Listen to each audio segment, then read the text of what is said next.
A change order, or sometimes known as a change request, is basically a tool that we use with our consumers to help them keep their project within scope.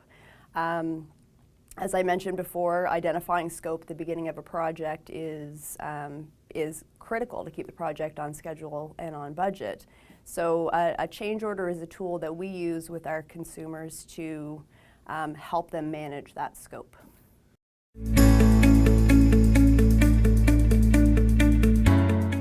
So for example, if we're working with a client and they have gone through a review of their course, let's pretend they have one course. They've gone through a review and we've noticed that the amount of change is greater than the allowable amount of change. We would then have a conversation with our customer to say, you know, this is, you know, outside of the scope. Do we want to implement this? Do we want to talk about solutions? So we always talk through a change order with a client before we actually go ahead and implement.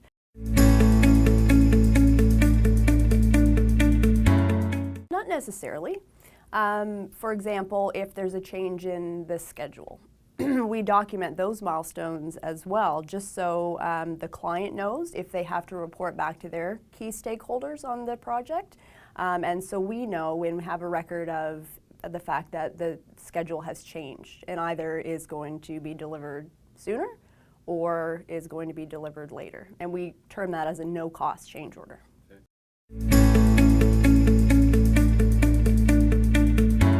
An example of a cost change order could be if you have an hour-long course, for example, and at the beta or secondary phase of review, the client decides that they want to take a different direction in the design or flow of their course. Again, our project team would talk to the client about what that means, and if we decide to go down that road, then that would constitute a change order.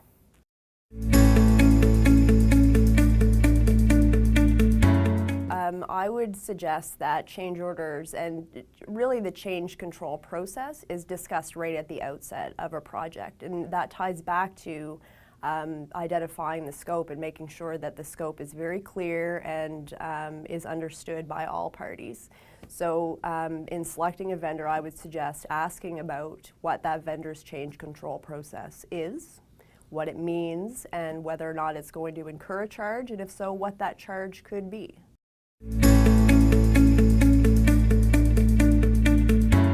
Yes, I think, again, I take it back to the requirements at the beginning. If you have solid requirements set out at the beginning, a solid scope, really there shouldn't be a need for a change order. Some of the things that we do to help out our clients is to introduce media, so the look and feel, quite early on in a project, so there are no surprises. So we take preemptive steps to get as much information in front of our consumers as possible, so they're not surprised at any phase of a project.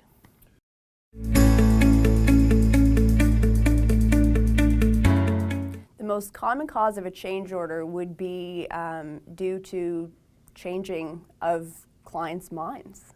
So we have a gated process whereby it's a phased approach. So we have a design, an alpha, a beta, and a gold. So all of those processes give our consumers an opportunity to sign off on that particular deliverable.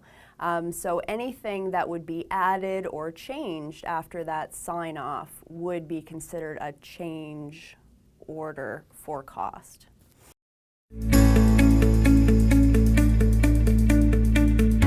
Typically, audio takes up to 3 days to record. So if a consumer changes their mind and they want a different audio talent or they want to add audio, we need to book that into the schedule, which could delay the timelines. And you know, when you're looking at things like compliance training and your organization needs to have compliance training rolled out by a certain date, that's a huge risk if you're, you know, asking for change at these different deliverables.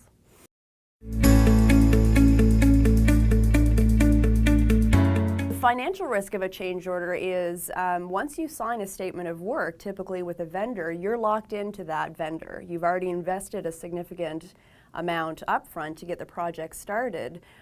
So you know, that's a financial risk that if you're making change, then you're committed to paying out that extra amount that wasn't budgeted necessarily.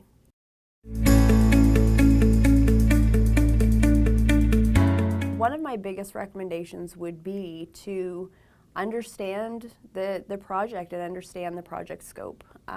Make sure that your project team understands the project scope, and make sure that your stakeholders who are either reviewing a course with you or responsible for the end product really understand the project.